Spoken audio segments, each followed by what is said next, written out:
You mentioned that the karmic principle actually guides one to his future.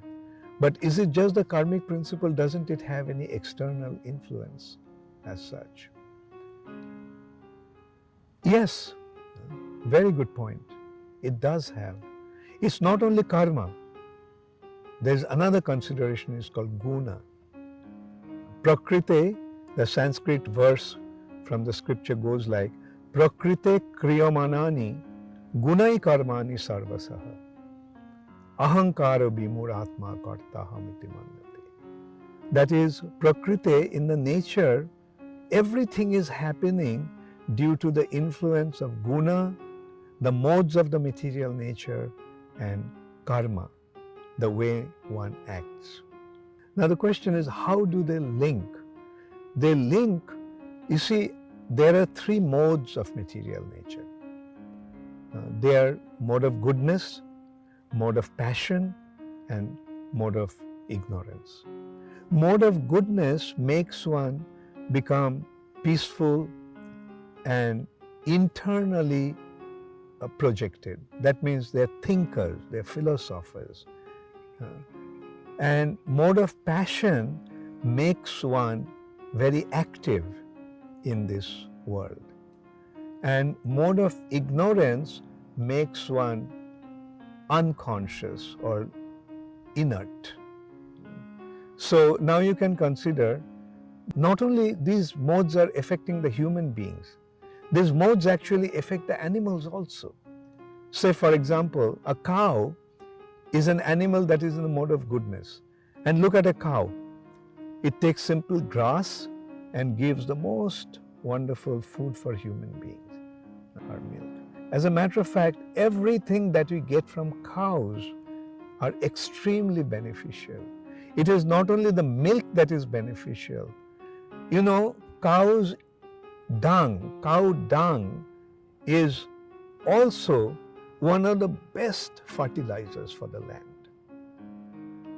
Cow's urine is one of the most wonderful medicines. So in this way you can see, cow takes hardly anything and benefits everybody, provides everything for everyone without even asking. That is the nature of the mode of goodness, or the influence of the mode of goodness. Mode of passion, a lion is the animal that is in the mode of passion. It is very powerful, it is very dominating, it is controlling. At the same time, it is very noble. You know that a lion is considered to be king of the forest. If some animals are under the protection of a lion, the lion will give the support and security from other animals.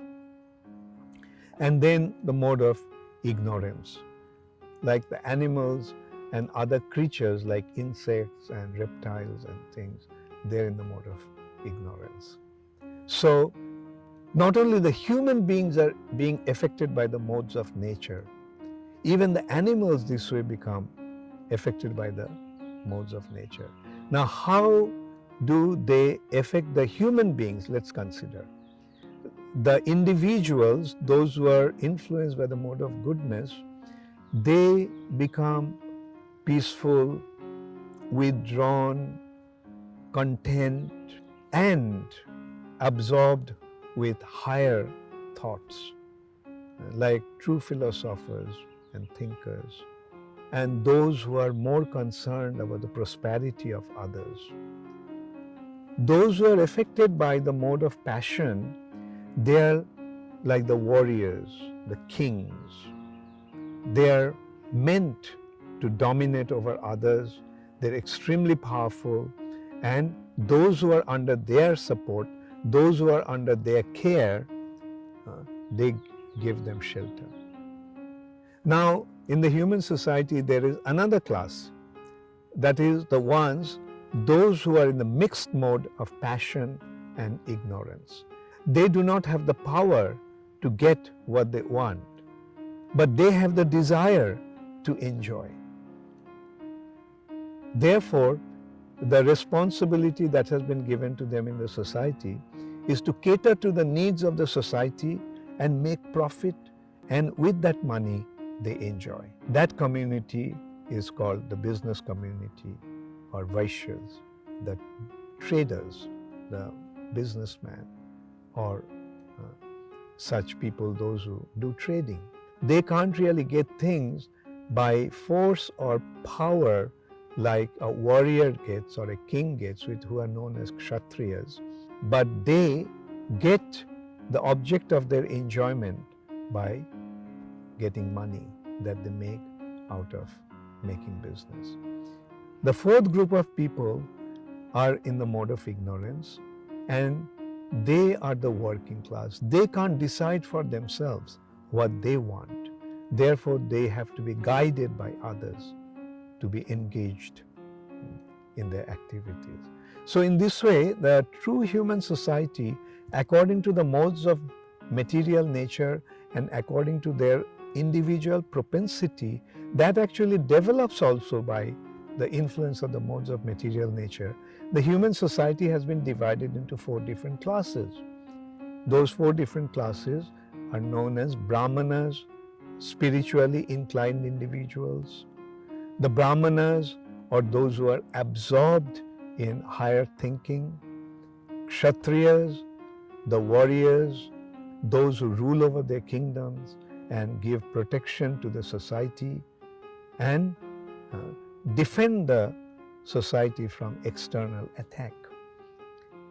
Then the third one is the business or trading community, those who are known as Vaishyas, and the fourth is the Shudras, or the working class. So this way, the proper human society must be divided according to one's individual propensity due to the influence of the mode of material nature. So you can see the karmic thing is the cause of one's future achievements or future accomplishment, but they are originally being dominated by the modes of material nature. But behind that modes of material nature comes also their inherent or internal propensities. So it's a matter of internal propensity as well as the influence of the external modes of material nature.